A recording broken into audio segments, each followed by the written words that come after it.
ಒಂದು ಕಡೆ ಜಾತಿ ಗಣತಿ ವಾರ್ ಶುರುವಾಗಿದ್ರೆ ಈಗ ಜನಿವಾರ ಟಾಕ್ ವಾರ್ ಶುರುವಾಗಿದೆ. ಈಗಾಗಲೇ ಏನಂತಂದ್ರೆ ಸಿಟಿ ಎಕ್ಸಾಮ್ ನಡೀತಾ ಇದೆ.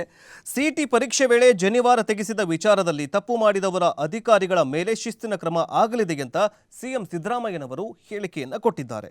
ಸುದ್ದಿಗಾರರೊಂದಿಗೆ ಮಾತನಾಡಿದಂಥ ಸಂದರ್ಭದಲ್ಲಿ ಈ ಬಗ್ಗೆ ಅಧಿಕಾರಿಗಳಿಗೆ ಸೂಚನೆಯನ್ನು ನೀಡಲಾಗಿದೆ, ತಪ್ಪು ಮಾಡಿರುವ ಅಧಿಕಾರಿಗಳ ಮೇಲೆ ಕ್ರಮ ಆಗಲಿದೆ ಅಂತ ಹೇಳಿದ್ದಾರೆ.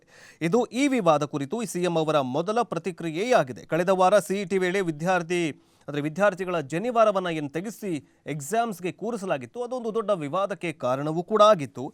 ಆದರೆ ವಿದ್ಯಾರ್ಥಿಗಳ ಜನಿವಾರ ತೆಗೆಸಿದ್ದು ತಪ್ಪು ಅಂತ ಡಿ.ಕೆ. ಶಿವಕುಮಾರ್ ಅವರು ಕೂಡ ಹೇಳಿದ್ದಾರೆ. ಸಿಇಟಿ ಪರೀಕ್ಷೆಯಲ್ಲಿ ವಿದ್ಯಾರ್ಥಿಯ ಜನಿವಾರ ತೆಗೆಸಿದ್ದು ತಪ್ಪು, ಧಾರ್ಮಿಕ ಸಂಪ್ರದಾಯಗಳಿಗೆ ಧಕ್ಕೆ ತರಬಾರದು, ಇಂತಹ ಘಟನೆಗಳಿಗೆ ನಮ್ಮ ಸರ್ಕಾರ ಅವಕಾಶ ನೀಡುವುದಿಲ್ಲ ಅಂತ ಡಿಸಿಎಂ ಡಿ.ಕೆ. ಶಿವಕುಮಾರ್ ಅವರು ಹೇಳಿದ್ದಾರೆ. ಇನ್ನು ಜನಿವಾರ, ಇಷ್ಟಲಿಂಗ ಕಟ್ಟಿಕೊಳ್ಳುವುದು, ಶಿವದಾರ, ಉಡುದಾರ, ಮಾಂಗಲ್ಯ ಸರ ಧರಿಸುವ ಪದ್ಧತಿಗಳು ಇವೆ.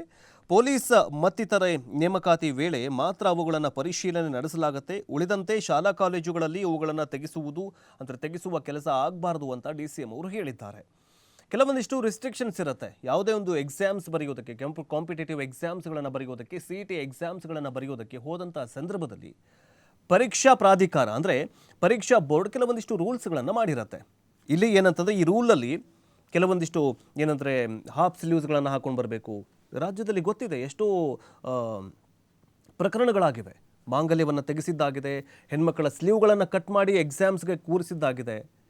ಜೊತೆಗೆ ಶೂಸ್ಗಳನ್ನು ತೆಗಿಬೇಕು, ಎಕ್ಸಾಮ್ ವೇಳೆಯಲ್ಲಿ ಡಿಜಿಟಲ್ ಉಪಕರಣಗಳನ್ನು ಬಳಸಬಾರ್ದು, ಇಕ್ವಿಪ್ಮೆಂಟ್ಸ್ಗಳನ್ನು ತೆಗೆದುಕೊಂಡು ಹೋಗಬಾರ್ದು ಅನ್ನುವಂತಹ ರೂಲ್ಸ್ ಇದೆ.